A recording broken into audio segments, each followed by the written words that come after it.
All right, good morning, everybody. It's BLE Live. You know what it is. So I'm going to talk today. I hope you guys had a great weekend. I'm going to be talking today about amino acids. And a lot of times we have used amino acids from, I guess in the fitness world, from a bodybuilding perspective, and we think amino acids, all they're good for is for muscles. And if I don't want to build muscle, I really shouldn't be taking amino acid.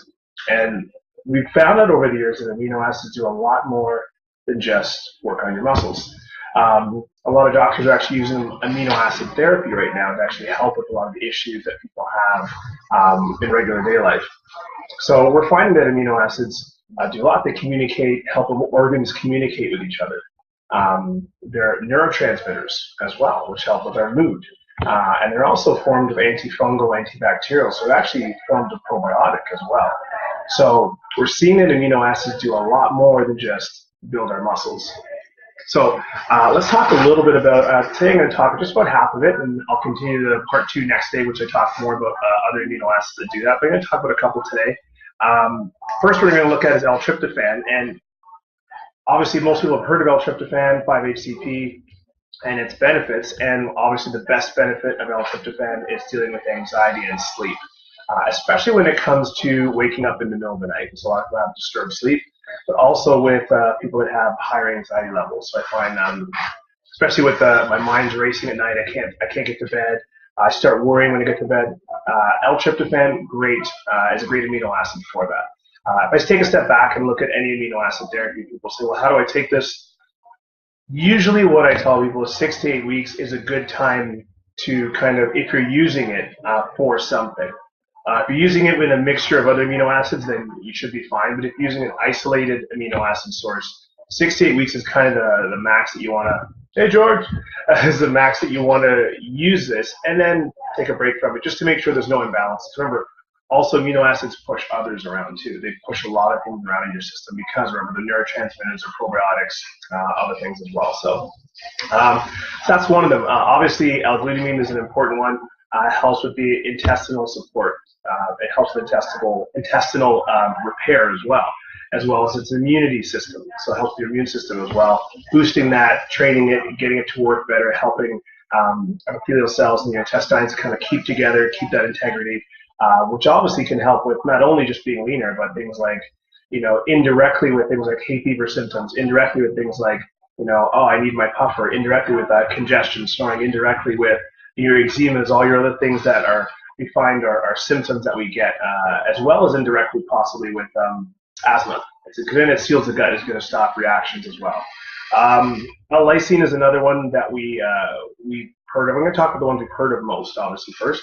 And also, L-Lysine is good for people that get a lot of cold sores or the herpes simplex thing, where they're always getting immune system crashes and they finally get cold sores. So lysine is great for boosting the immune system. It's actually the opposite of the arginine, where the arginine will push and proliferate the herpes simplex.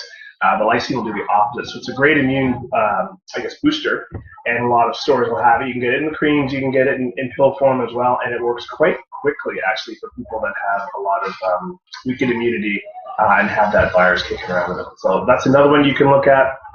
We have L-Glutamine. L-Tyrosine starts to look at things like depression and mood and whatnot. So L-Tyrosine is great for that.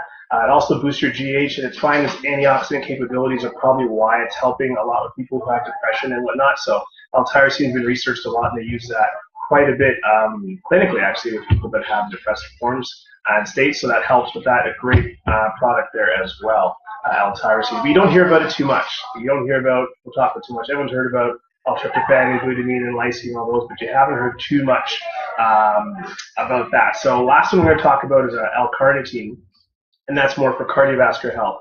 It's also for weight loss. It's also for mood and energy. So L-Carnitine is a great amino acid to use for that, especially for people that are, I find tired. They're more like, oh, I'm just tired. I need my coffee. I got to get moving. I find L-Carnitine is a great source for them. There's different forms. There's carnitine tartrate, which will give you more energy. You'll sweat more. You'll be more focused. Acetyl L-carnitine I find is more for brain function, people that have brain stress. They've done a lot of studies with Alzheimer's and dementia. Early stages of Alzheimer's are seeing that acetyl L-carnitine may have some positive impacts for people like that by protecting the brain. and improving brain function. But people that are under a lot of mental stress, L-Carnitine is a great supplement to use. L-Carnitine as well, the basic form of it. Like I said, tartrate is the one that we use, L-Carnitine tartrate. And you'll see it in products like Muscle Farm, the Carnitine Core, and there's a lot of other, companies that have it. And it's a great fat burner. It's great for weight loss, great for cardiovascular health. And that's really where carnitine came from. It's helping the cardiovascular system from the heart, vessels as well. So you're seeing this, that we talked about a couple different amino acids today that actually can help build and change, hey Denise, change a lot of how your system's working. And none of them really talk too much about muscle tissue. So we're going to continue this next time. We're going to talk a little bit more about maybe 4 or 5 other amino acids. And then in the last piece that I talk about, I will be speaking about where do you find these things? I don't want to just take the pill form or powder form. Where do I find these amino acid substances in foods? And we'll also be talking about plant and animal and comparing those and finding good sources in both. So stay tuned, guys, for my next 2 posts. It'll be on, like I said, amino acids, more than just muscles. Have a great day, guys. It is a Motivation Monday. I don't think I was motivating today, but I hope that the talk motivated you anyway to find out more about what's in foods and what you can use to treat yourself and treat some of the issues rather than what they just put on TV. So have a great day, guys. Tune in for Wednesday with Bart Oza. He'll be speaking on Daily Live, and then Friday as well. James will be talking more about mobility, functionality, and our therapy side of the elite. So have a great day, guys. Share it with your friends, and I will see you next week.